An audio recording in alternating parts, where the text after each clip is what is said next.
Okay, guys. Sorry, I was just reading.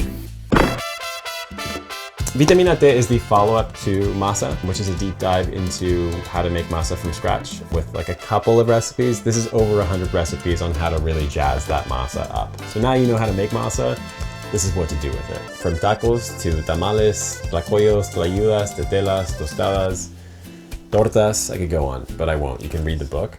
All of the best street foods that happen to start with the letter T. Oh, the cookbook. Oh, damn. I co-wrote this book with my friend Fermín Núñez. Open it up, open it up. Who is a chef and owns Suerte, Este, and Bar Tortilla in Austin, Texas.